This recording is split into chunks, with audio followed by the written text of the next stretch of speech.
together as well for our adult forum. I see Andy has joined us. We have a special guest this day.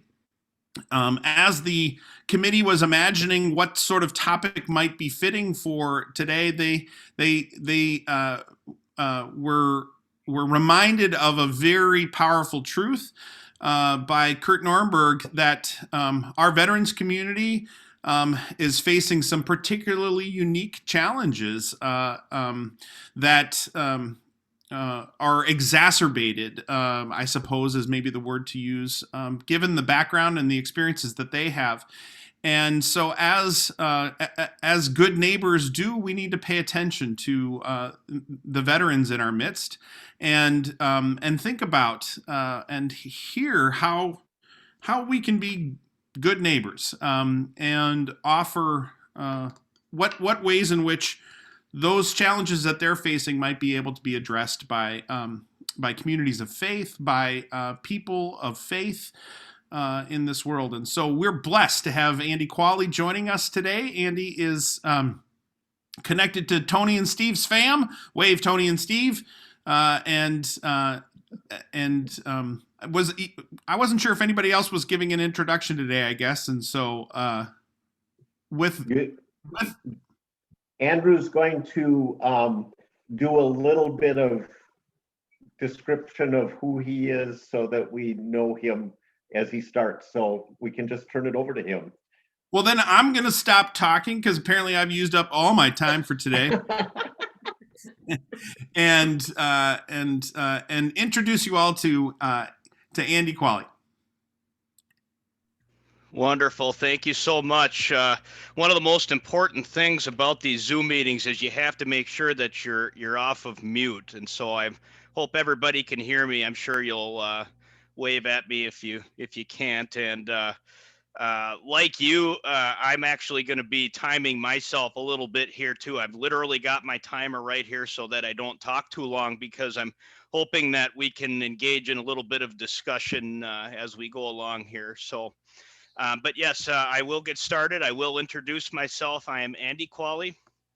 I'm speaking to you today as the statewide program manager for Lutheran Social Service of Minnesota's core veterans program. So I have a direct practice where I manage the intensive counseling and case management caseload for veterans and their families here in the metro area. And I also oversee the core case management team statewide. So we provide services to veterans and their families across the state of Minnesota through, like I mentioned, Lutheran Social Service of Minnesota. Our program is actually funded by the state of Minnesota Department of Veterans Affairs, and has been in existence since 2008, which is a need. It was a program that was formed out of need in the mid to late 2000s. We had a high degree of what we call op tempo. That's military speak for the number of troops and deployments that are happening at any given time across all components: active duty, National Guard, and Reserve. So I have been in this role since I started actually in September of 2019. Prior to that, I was working full-time at a mental health crisis triage facility in Hennepin County as a Hennepin County contractor. Not veteran specific. That in that role, I saw folks in the community across many different subpopulations in that role also. Little bit about my background. I graduated from the University of St. Thomas in 2018 with a master's degree in social work. Currently, I'm a licensed graduate social worker, soon to be licensed independent clinical social work in the state of Minnesota. While at St. Thomas, my area of emphasis was in military and family life, where I did 2 years of research on veterans issues. And last but not least, I myself am a veteran. I'm a combat veteran of the Iraq War. I was a U.S. Army infantryman. And more on that, I think, in a second here. And I thought I would get started today by sharing a couple of anecdotal stories. One of them is about a little bit about my experience, so I'm just um, going on the clock here. So, um, but you know what I want to share about my experience as a veteran certainly is that um, my transition from military life into the civilian back into civilian life might have been probably one of the most difficult challenges that I faced throughout my military experience. Um, what I'll say is that so in 2004, that's what I went in. I went off to infantry basic training at Fort Benning, Georgia. I was subsequently deployed to Iraq with my unit and a line combat infantry unit in 2006, where I was badly injured. Actually, I was in a vehicle that was hit and nearly obliterated. There were myself and two others in that vehicle. Three of the four combat doors were ripped off of the vehicle when we were hit. And now we all managed to survive, but we were all injured so badly that we had to be medevaced out of country. And I had been in country in Iraq, deployed for, I would say, I think just, let's see, it was August 2nd of 06. That would have been just shy of 6 months is how long I had been there. And unbeknownst to me, that was the end. That was going to be the end of that mission. That was going to be the end of that deployment. And as I would later find out, that was going to be the end of my service in the United States Army Infantry. I was sent back through Landstuhl, Germany with very bad injuries, traumatic brain injury. My leg from the knee down was shattered. I sustained shrapnel injuries. Ultimately, I ended up spending maybe about 7 months or just slightly thereabouts um, at Walter Reed Army Medical Center recovering from those injuries. And essentially, while I was at Walter Reed, the only thing that I really cared about was getting back to my unit. They were all still over there fighting, and I was here recovering, hoping to get back to them. And ultimately, the Army came back and basically presented me with three options, and going back to Iraq to get with my buddies in my unit was not one of them. Basically, my options were number one, I could sit and wait probably north of 2 years for a medical review board to be chaptered medically out of the military. Option number two was that I could reclass and stay in to, but I would be reclassing to a different military occupational specialty entirely, which would have likely required me to transfer units. And of course, there were a lot of questions as to my future recovery path. I think that that was a bit of a tentative option. And then option number three was to be released from active duty, return to Minnesota, serve out the rest of my contract in a some kind of a special capacity. And that would be it. And ultimately, I chose option number three. And so after about probably close to 3 years between getting assigned to my unit, training with my unit, getting to know those guys, going to war with that unit, and then coming home and going through that process at Walter Reed Army Medical Center, I found myself on a cold February evening getting off a plane, not unlike the weather that we've got going on right now, rather unceremoniously getting off a plane and going home. And that was really kind of the end of it. And through that process, what I can recall vividly is that I hadn't at any point thought about life beyond getting back to my unit in Iraq. And here I was getting off an airplane and going home. I actually because of the injuries on my leg, I had a couple of surgeries, and that's actually been kind of an ongoing challenge even.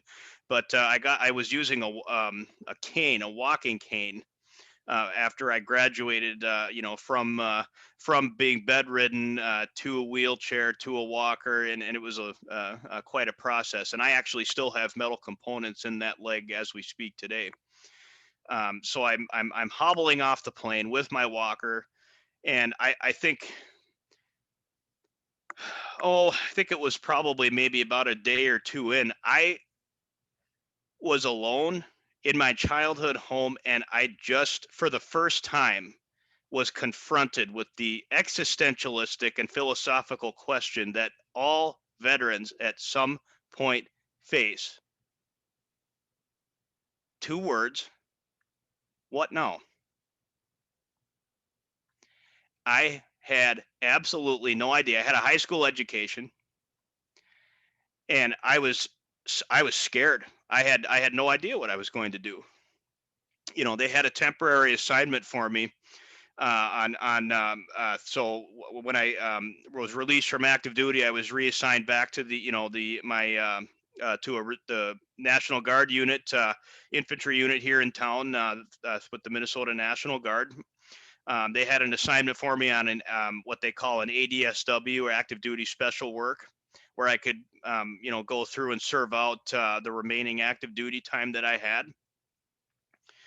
But I didn't have an answer, and I just remember that when it hit me that it was all over and I wasn't going to be going back, and I didn't know what I was going to do, I, for the first time, just broke down. Absolutely broke down, by myself. Didn't want anybody around to see me like that.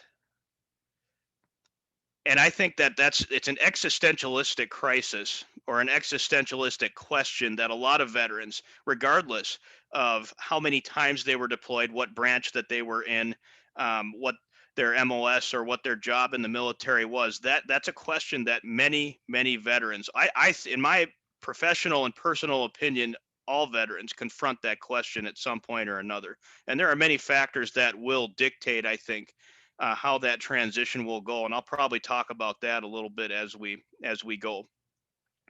And to kind of fast forward, ultimately, I had to find it, and it was not an easy process to reestablish purpose and meaning, as well as make or find meaning in my sacrifice, in what I had, the blood literally that I had shed. What were we doing there? Was it worth it? What did it mean? Did I do good? Am I a good person for doing and going through some of those things, and doing the job that I signed up to do by going into a combat infantry unit? These are really, really, really tough questions that I had to face and I had to confront. And many veterans have to confront that. And some veterans, in fact, I would say most veterans, do successfully confront those questions, and they do successfully transition into civilian life or life after the military, and some don't. And in my current line of work, I interact with quite a few veterans, or folks who did not or are not making such a smooth and easy transition. And I have obviously, through my experience, that I have managed to develop a high amount of empathy through my personal experience that enables me to walk through that process with them. Now, I want to fast forward a bit here, anecdotally, and share another story with you. I want to fast forward to 2016, as I was researching at the University of St. Thomas in 2016.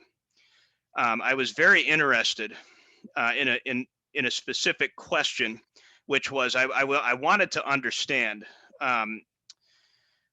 the progression of access by veterans to services. In other words, what resources during, for example, going back as far as World War II, or the Korean War, or the Vietnam War, or all the subsequent conflicts, what resources were out there?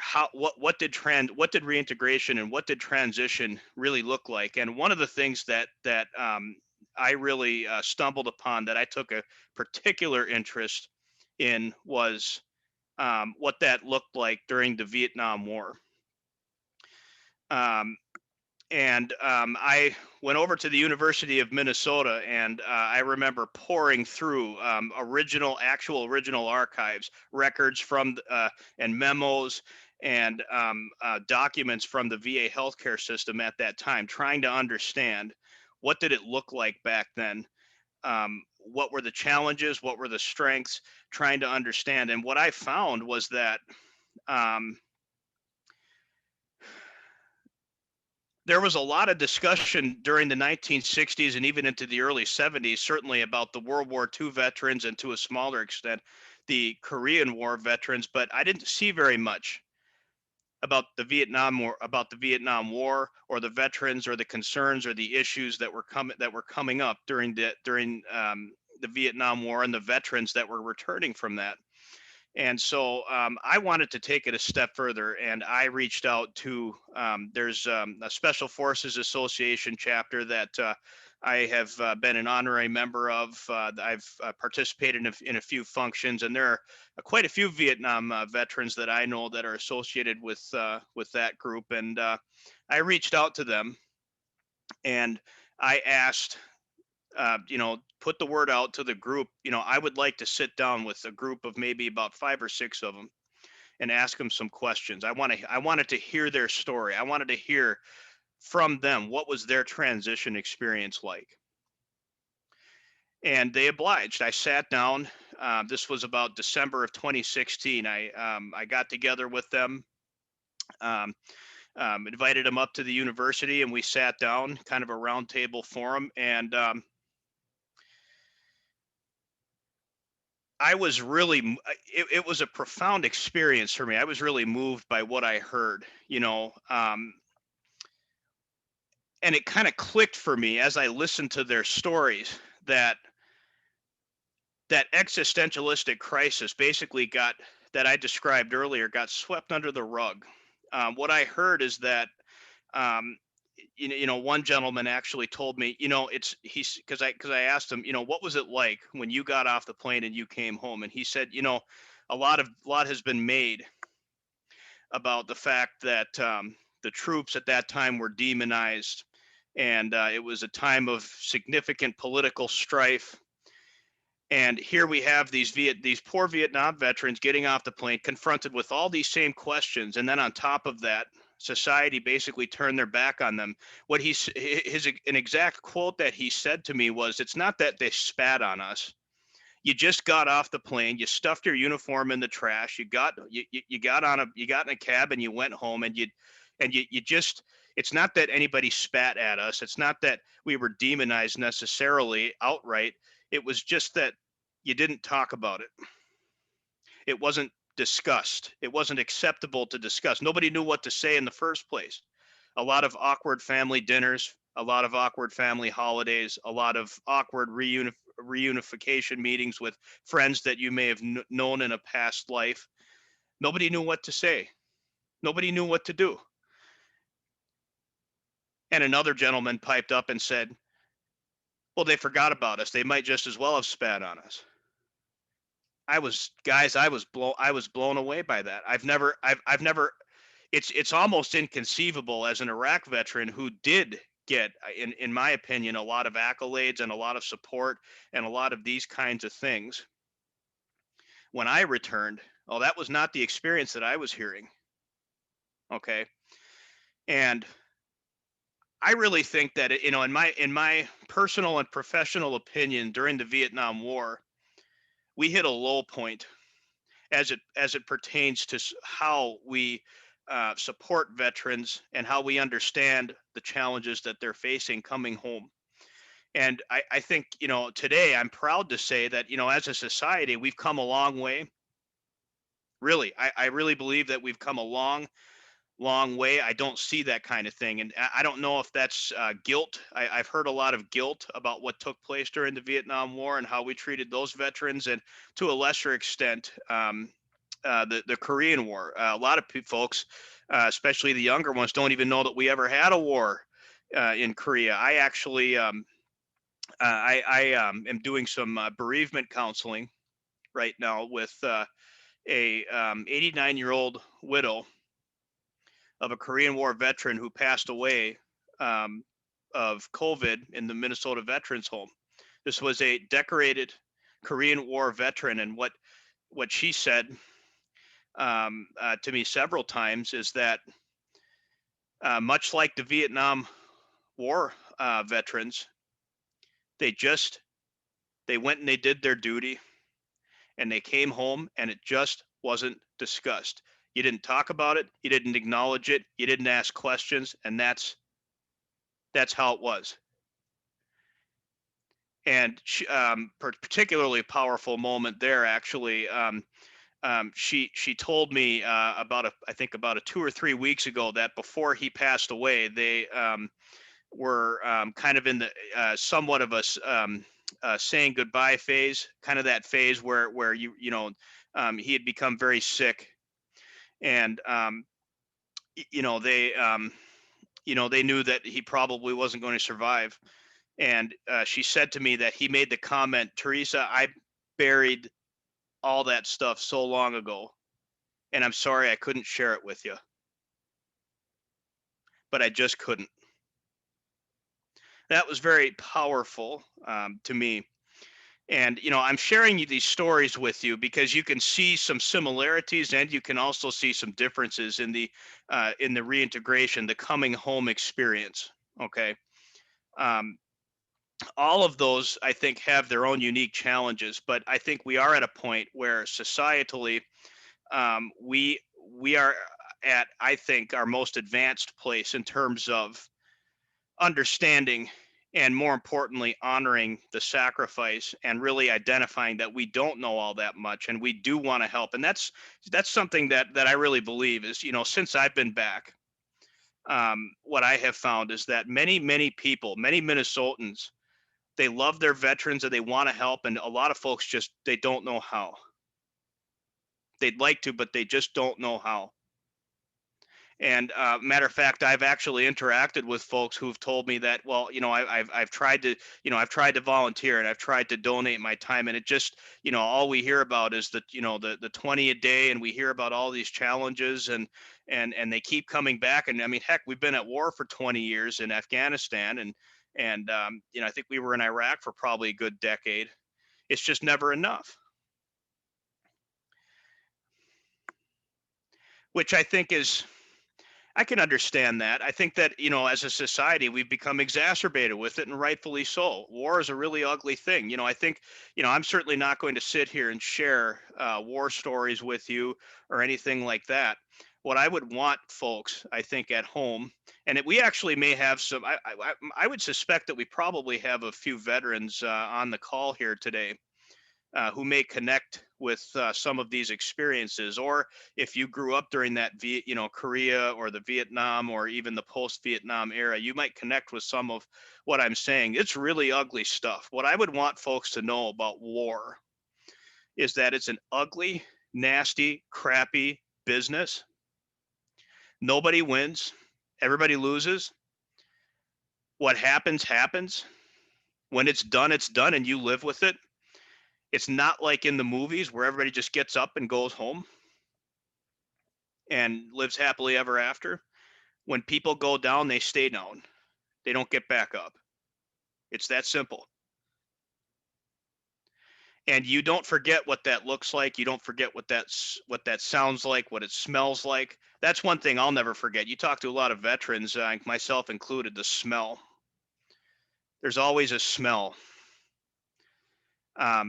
That's what I would want folks at home to understand about war. And that's really as far into it as I'm going to get with you, because I don't think that's really what we're focused on, especially because, to be honest, when we look at the veteran population, only about a fraction of the actual veteran population, I think, if I recall correctly, we have somewhere in the neighborhood of 2.7 million returning Iraq and Afghanistan era veterans. And of that, only about 10 to 15%, roughly thereabout, would have actually seen combat. Okay. And what's important to differentiate there is that that does not mean that other folks would not have experienced things like vicarious trauma or combat or operational stress or occupational stress or things like that associated with their military experience. Okay. And I think that's important to note. And I think actually that's a nice transition into the second thing that I want to discuss with you, which is a very simple question. Who is a veteran? What is a veteran? Well, a lot of folks, when I ask them that, if they didn't serve in the military or didn't have much of a connection to the military, they'll tell you, well, it's somebody that, it's somebody that served in a combat zone, or they might say something like, well, it's somebody that was enlisted in the military at one time. And my very simple answer to that, folks, is that who or what a veteran is depends on who you talk to. Okay. Let me just give you a frame of reference. The federal government and the Department of Veterans Affairs acknowledges a veteran as someone who served 2 years on active duty or incurred a service-connected condition as a result of military service, regardless of the amount of time spent on active duty. Okay. Now, if we were to go to the state of Minnesota and ask them what a veteran is, well, they're going to say, well, you know what?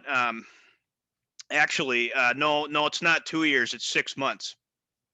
It's 6 months. So if you spent 6 months or more on active duty, you qualify as a veteran in the state of Minnesota under their criteria, under their funding laws and statutes and so forth. Okay. And that I would guess, and I haven't looked into it extensively, but it may even vary by state based on how they've defined the criteria. Okay. And so, who or what a veteran is can be very subjective depending on who you're talking with. If you talk to someone who served their time on active duty, they might say something like, well, gee, I'm a veteran, but these National Guard folks or these reserve folks, well, they're that's not a veteran. Okay. Unless they were activated and deployed. Okay. But if you talk to them, they'll tell you that they're a military veteran, right? So it really depends on the context that we're operating off of here. But in general, a veteran is someone that enlisted and served a certain prescribed amount of time, and I'm not going to throw myself into the debate about how much time someone ought to, qualify for or have spent in order to qualify as a veteran. I think that a veteran is someone that signed on the dotted line, put the uniform on, and did their job. That's what I think a veteran is, if you're asking me what my definition of a veteran is. And I really don't care what component you were. I don't care what branch of service you were. If you honorably served your country and you signed on that dotted line and you did your job and you did what you were asked to do and you did it to the best of your ability, whether you were activated or not, that's, in my book, you're a veteran. Okay. And a lot of times I wanted to share this with you. I think as a society we've been trained in a sense through cinema and through media. We have kind of a predisposed notion of what a veteran is, and I just want to share a couple things with you, if I can. Corey walked me through the screen sharing thing and enabled it, and we tested it and it worked. So I'm hoping that it's going to work now.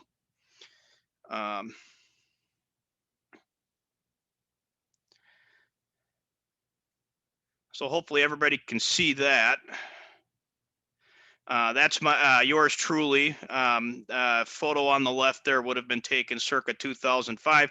Photo on the right was in country in Iraq on deployment in 2006. As I move along, you'll notice that I've included some pictures as to notable figures in popular culture who are veterans. On the lower left, you see in the movie Gran Torino, Walt Kowalski, played by Clint Eastwood. You have John Rambo, played by Sylvester Stallone. King of the Hill, Cotton Hill, is a well-known war veteran, and he lets you know about it just about every episode. And then, of course, one of my favorites is Lieutenant Dan there up on the right. Hopefully everybody can see that. And down on the right, Kurtwood Smith portraying Red Foreman, veteran of the Korean War. It's actually interesting because you have you have an interesting collection of characters here. You see Cotton Hill from the show King of the Hill as a World War II veteran. Sylvester Stallone, John Rambo, and Lieutenant Dan are Vietnam veterans, and the two on the bottom there, Kurtwood Smith, Red Foreman, and Walt Kowalski they're both Korean War veterans. And I just think I wanted to share that with you because I do think that there's a certain portrayal about veterans kind of out there in popular cinema and popular culture that I want you all to be aware of. As we think about the context of veterans or folks that are returning. Okay. And I'm gonna transition here. These are more images that you might see in. So again, not necessarily associated with TV or cinema, but these are images that we've been kind of trained, or over the years we've come to identify with kind of the plight of a lot of veterans. The one on the upper right there, appears to be a Vietnam veteran visiting the wall, is pretty powerful to me, actually, because it's it almost epitomizes an entire generation of veterans in a way.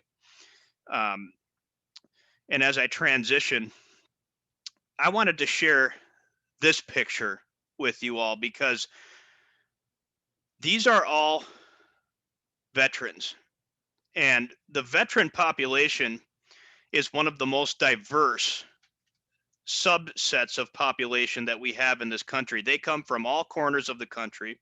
They come from all different races, all genders, all generations. You just never know when you might be speaking with a military veteran. They're young, they're old. So they come from all walks of life. And when they transition out of the military, they go into many different subsequent walks of life. So I'm going to stop sharing and come back come back. I hope you're kind of beginning to get a picture of. What I'm trying to show you is a bit of a disparity in terms of how we perceive veterans, how we tend, as a society, tend to sometimes think of veterans versus what a veteran may actually be. Okay. And, I want to circle back on something I mentioned earlier. The majority of veterans will make a successful transition from military life into the civilian life. Although we hear a lot of challenges, and I'm not saying that there are not, that's something that I really do want to emphasize to you, is that the majority will make a successful transition. Tony and Steve will be able to attest that it was a rocky transition for me in the beginning. It wasn't all peaches and cream. It was difficult. It was at times, as you're going through that, you have to not only redefine your sense of purpose, but you have to find hope. Many veterans successfully do that, some don't. Okay, and I think that's a nice transition into the kind of the next phase of what I want to get into. Let's talk about, because I think everybody's really wondering, what are the challenges? What are the issues that are facing veterans? And I just want to peek at my clock here. Okay, so I'm about half an hour in, so I do want to move things along here, because like I said, I don't want to do all the talking, just some of it, hopefully. what are the challenges? Well, I'll tell you. So I'm going to speak to you as a mental health care professional now, in my seat with Lutheran Social Service of Minnesota. What we're seeing, along with some of the research that I have done both at the university and subsequently. We're seeing high rates of unemployment and financial distress. We have a ton of veterans coming to our agency seeking financial counseling services, financial aid through the state. That's a huge issue. And, within the past year, some of that may be COVID related, but I have to tell you that, what our numbers are showing us is that now, to be honest, since 2008, that's actually been pretty steady. We got a lot of veterans coming home, and they and their families are struggling. They're struggling financially. They're struggling to find employment, maintain employment. The reasons for that, well, I'll tell you what, we'll get into that in a second too. We are seeing high rates of homelessness. Right now, there is in the state of Minnesota, the governor has a specific initiative targeted at ending veteran homelessness. I myself am I have a seat at the table right now for that. And on any given night, it is estimated that about right now, 250 veterans in the state of Minnesota do not have somewhere to stay tonight. That's tonight. So what's today? What's today? Sunday, February, let's see, 21st. Approximately 250 veterans will have no home, and they will have nowhere to lay their head. Okay, we are seeing, so there's the homelessness issue, okay? We are seeing extremely high rates of mental health disorders, okay? And that's probably the big one that people hear a lot about is post-traumatic stress disorder, probably twice the rate that we're seeing in the general population. Combat, operational and occupational stress, as I mentioned before. Other unrelated or underlying mental health conditions, that's your depression, that's your anxiety, things like that. We're seeing high rates of that presenting through the VA healthcare system and through our agency.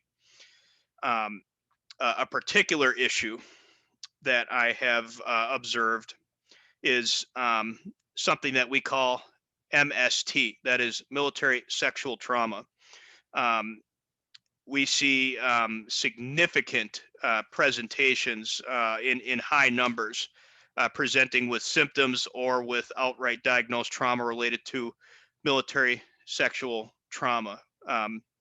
And, something that I do want to mention about that is that one of the reasons I believe we are seeing such high numbers presenting is because you may recall in the Clinton administration in the 1990s implemented a policy called "Don't Ask, Don't Tell," which I think was probably done with the best of intentions, folks, really, truly. However, the byproduct of that is that a lot of the sexual trauma, sexual assaults, rape, and really bad things like that were likewise swept under the rug. And since the official Department of Defense "Don't Ask, Don't Tell" policy has been repealed, we are now seeing many folks who experienced MST in, say, for example, the 1980s or the 1990s, or even into the early 2000s, now, after all these years, coming out and and seeking treatment for things that happened all those years ago. Okay, that's something that we're seeing a lot of. Female veterans in particular are in that demographic and kind of in that same camp, and we're seeing a lot of that. As a matter of fact, through Lutheran Social Service of Minnesota, we have one of my case managers down in Rochester, who happens to be a female veteran, is leading a military sexual trauma support group down there that we developed and we're piloting, hoping to duplicate that across the state in our other regions. Because it is a significant concern and a significant issue that we're seeing a lot of late. Moving along, we are seeing high rates of suicide, approximately twice the rate of the general population. You may have heard the mantra 20 a day or 22 a day. That's been blasted out through the various media channels and things like that. And, one thing that I want to mention is that the issue of veteran suicide is nothing new, folks. This has been going on pretty much going back to the Civil War, or when was there a conflict to have this issue? Let me put it that way, not to make light of it. Okay, but it's nothing new. This has been a thing for some time, but it seems that only in this era are we really confronting the issue, maybe, I think is what I mean to get to there. Moving right along, we are seeing high rates of divorce. Divorce is another huge indicator of significant challenges related to reintegration. Okay, and I'm going to talk. Some of these issues. I am going to circle back and talk a little bit about here. But I think I'm hoping that I've provided somewhat of an overview of what the challenges are before we start to get into some of the underlying things. Okay. The last one is substance use. High rates of substance use, drug use, alcohol use among the veteran population. Again, probably, we don't necessarily want to take that at face value. We want to look at what are the underlying factors that are contributing to that also. Okay. Something that I want to discuss with you real quick here is in the course of my research at the University of St. Thomas, something that I ran across was a study that I believe was farmed out by the Minnesota Army National Guard to the Rand Corporation back in 2008, when we were seeing high levels of deployments of National Guard folks from Minnesota to and from the Middle East. At that time, the state of Minnesota and the Minnesota National Guard was a leader in rates of suicide among its service members, a leader. Okay. High rates, high rates. And the reason that this study was done is because they wanted to understand why. Okay. And a lot of people mistakenly feel that, well, these poor veterans, they're coming back and they've all got PTSD and they've all got combat trauma. And that's why the rates of suicide are so high. And what they found is that, in fact, less than half of the folks who had successfully completed suicide in 2008, or I think it was a period between 2006 and 2008, less than half had been deployed to a combat zone. Less than half. Okay. And I think that's important. I think that's important because it gives us a clue. It gives us an insight that there's a lot more going on than just PTSD and substance use and combat trauma and things like that. Okay. And so I think what you're all probably wondering is why. So if it's not PTSD and it's not those, and by the way, I just want to point out very bluntly that I have yet to see any stick of empirical research that suggests to me that rates of suicide are directly correlated to rates of PTSD. Not one. I haven't seen it. It's not there. It's not. If you really stop and think about it. Okay, what you have to understand about post-traumatic stress disorder is that by nature, what post-traumatic stress disorder is, and keep in mind that only about a fraction of the entire veteran population would have experienced combat or things like that to begin with. So right there, the numbers don't line up, okay? Post-traumatic stress disorder is really, in colloquial terms, a normal reaction to an abnormal set of circumstances, okay? And what I'm going to succinctly say is that you do not have to have post-traumatic stress disorder to feel that you don't belong here when you get done serving in the military. It's that simple. Okay. Now, there's something else. There's something else in the water. Okay. I think what we need to do first is look at who is serving in the military. Who goes into the military? Well, let's take myself, for example. I was 19 years old. I had a high school education. Okay. My parents divorced. My mother was deceased.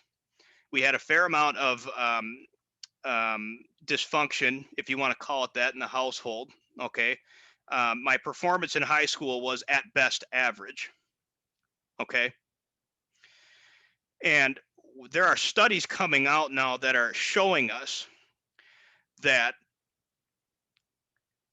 folks in the military do have a tendency to come from certain socioeconomic background. They may come from a lower socioeconomic background where we're seeing, lower levels of education, higher rates of dysfunction in the family, okay, higher rates of trauma in childhood, things like that. Which, okay, that in and of itself isn't the issue, but what you have to understand about military service is that it is not conducive to your wellness.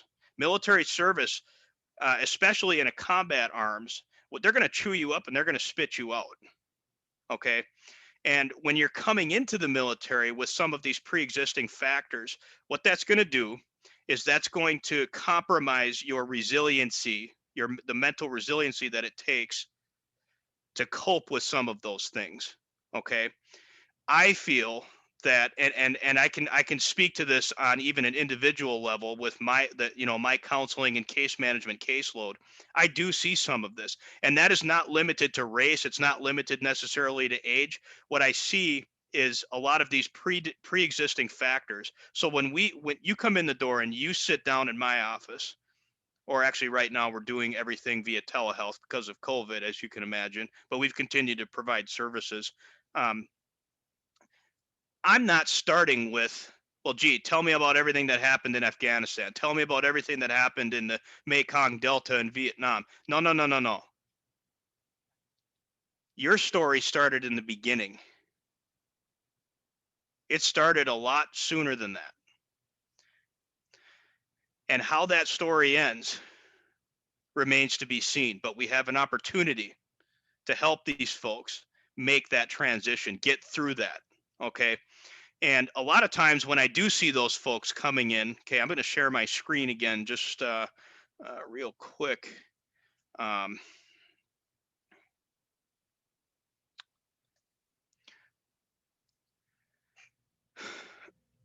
start with this question right here. How you doing? Your screen hasn't actually shared. Oh, I'm sorry.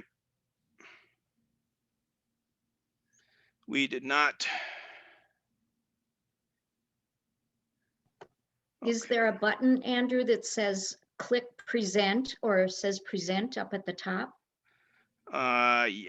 I'm going to Coming now. share. Yep. Okay. There we got it. Okay. Can everybody see that? Yep. Okay. I start with this question. And that's a question that we can all ask. But when we ask that question, what do we really mean by that? What I mean when I ask that question to a veteran when they come in to my office, or they start their intensive clinical case management or their counseling, what I'm looking at is I'm looking at how are things going at home? How are things going at work? Are you engaging in self-care? How do you use your leisure time? Do you use your leisure time? Are you participating in the community? Are you getting out there? Okay. And it all leads to that perceived meaning and purpose in life. Okay. And what I've noticed is that, okay, going back to these issues that I described before, divorce, substance use, homelessness, unemployment and financial distress, and ultimately suicide. Those issues, and particularly I want to focus on suicide for a second. It's much more, in my professional opinion, in my very researched opinion, it is more closely related to these areas of functioning that, when compromised, lead closer and closer to an existentialistic crisis wherein you lose hope. Okay. Um, in our society, the family unit is the pillar of our functioning. Okay. And when things are not well at home, it is not reasonable to expect that they're going to function well in their vocational pursuits or in work or And then generally when that, when it leaks over into there and we start to see problems with maintaining employment, it's a domino effect. Well, all of a sudden self-care goes by the wayside. Well, all of a sudden their use of leisure time, well, that's where you start to see isolation and substance use, which then become a breeding ground for depression and anxiety. And naturally, when we're isolating, we're not participating in the community. And ultimately, let me put it to you this way, folks. Folks just, these veterans didn't wake up one day and decide that their life is over. I'm going to stop sharing and come back here. Okay. It took a minute to get there. That's a lot of times in my professional observation, that's how we get there. Now, I'm not saying that we should not acknowledge post-traumatic stress disorder, combat related issues and things like that. They are very real. I work with them. I see them. But my point is, the great news about post-traumatic stress disorder is that we got treatment for that. That is a medically diagnosed condition that it has research, it has a course of treatment, and it has outcomes. And we even have medication for that. But what I don't have a pill for, and I don't necessarily have a treatment for, is feel like you belong here. Feel like you have hope for the future. I don't have a pill for that. And I think the deeper question is when these folks get out, are they coming home to a society that, number one, understands their experience, and number two, cares to understand? Because going back to that meeting that I had with that group of Vietnam veterans, that one of the gentlemen said they didn't know and they didn't care. Boy, that stuck with me. That really stuck with me because it makes sense. I can see it so clearly. Okay, so I tell you what, I'm gonna get down to brass tacks here for a second. How can you help? I think that's the question that you're all searching for. Okay, and I'm going to give it to you in straight terms here. All right.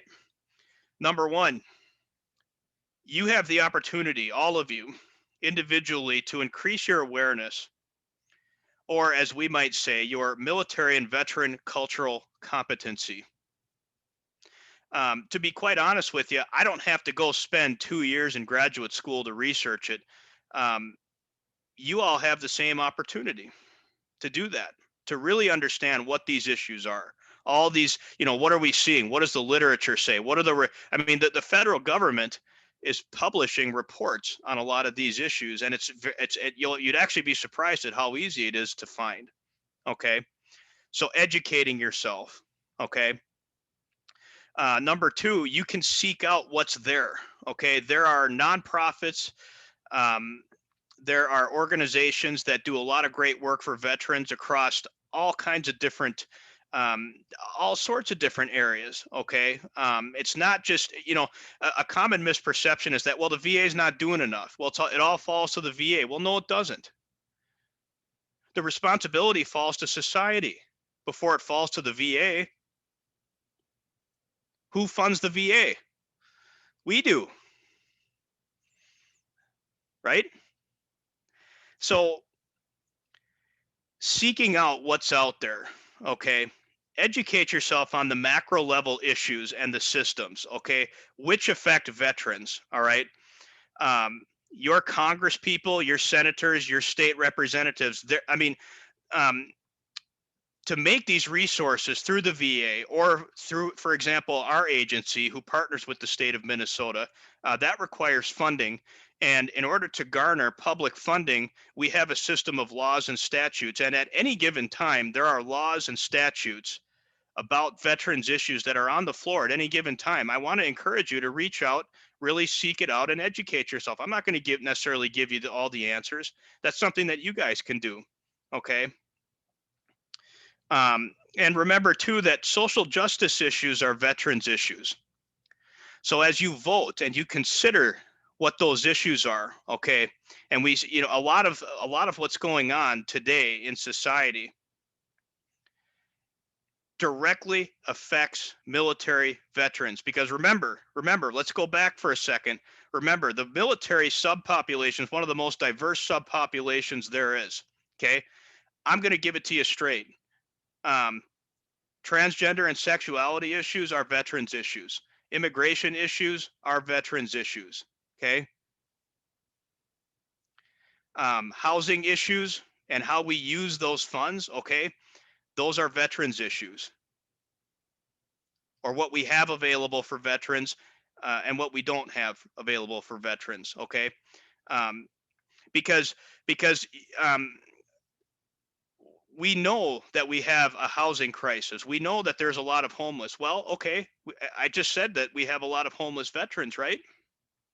So what I want to impress upon you is that all of these issues that have become so polarized politically directly affect this population, and you have something to say about that. Everybody does, in how you vote, in how you educate yourself about these issues, in what you seek out, how you use your money, how you use your time. Okay.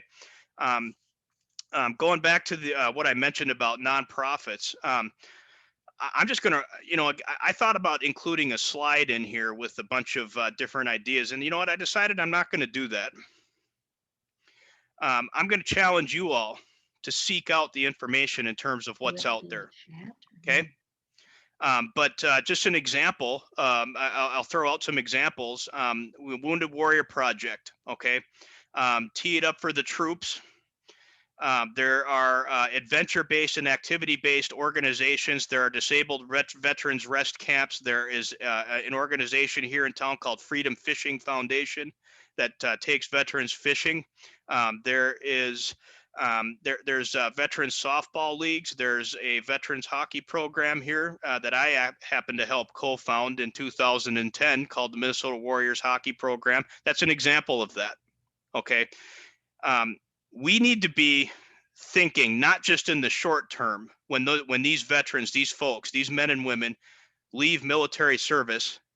Okay.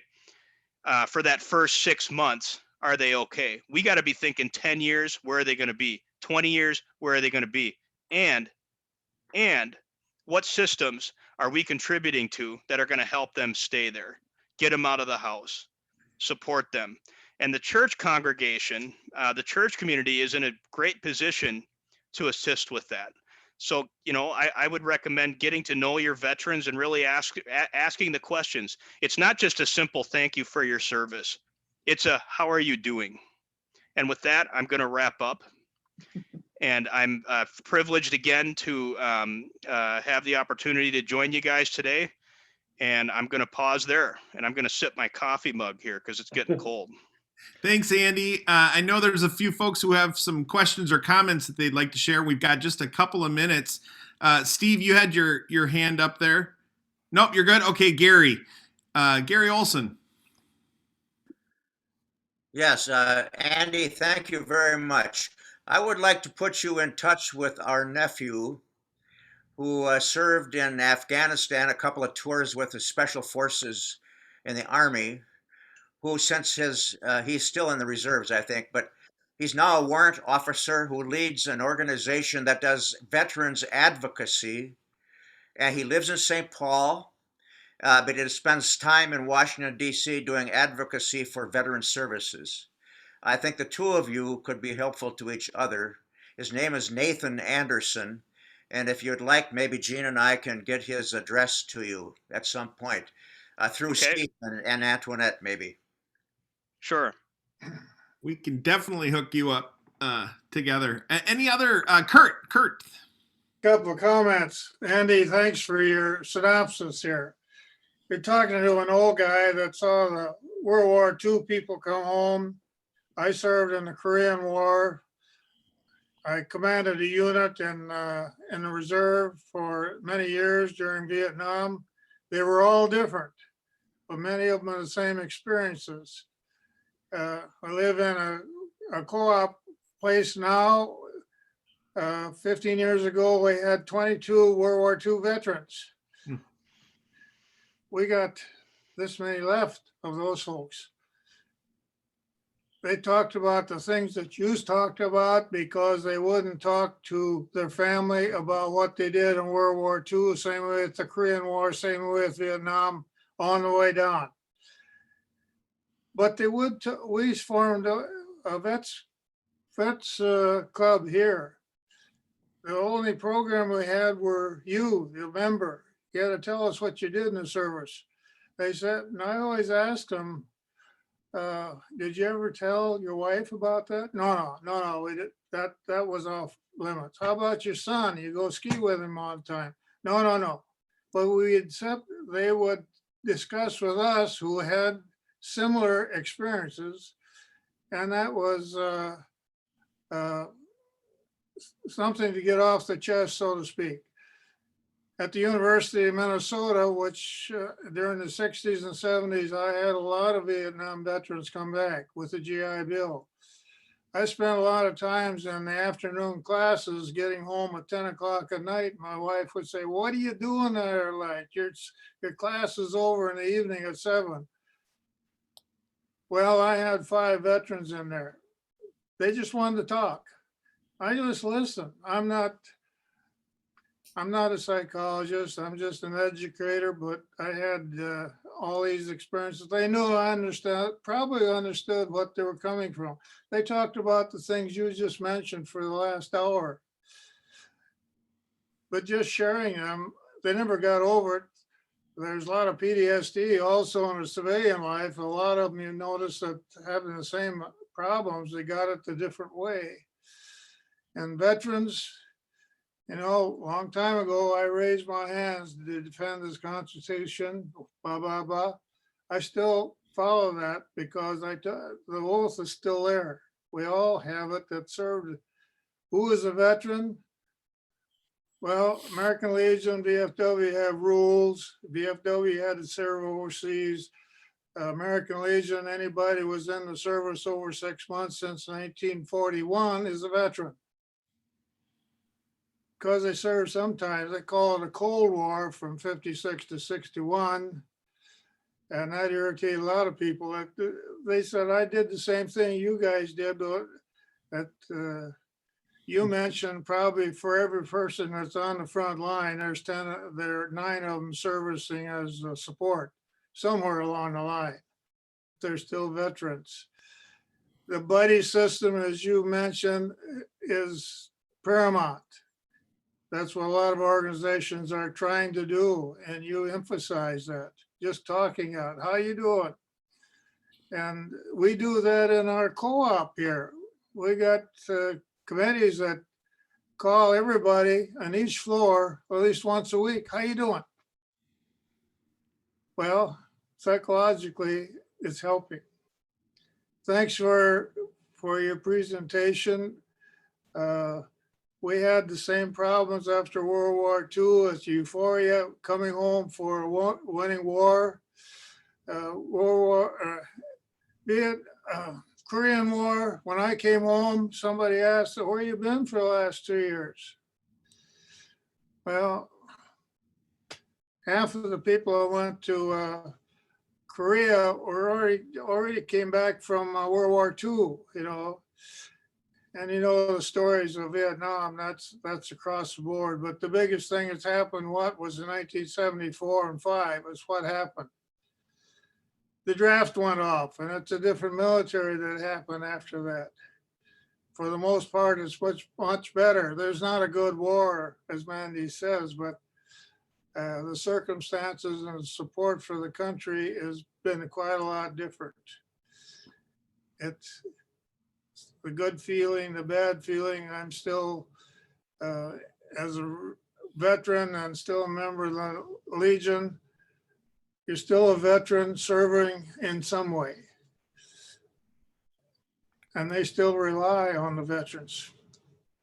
So much for presentation. We enjoyed. You're doing great. You know, Minnesota with a yellow ribbon program as a leader for veterans. And if you look at other states, we're way ahead of what's going on.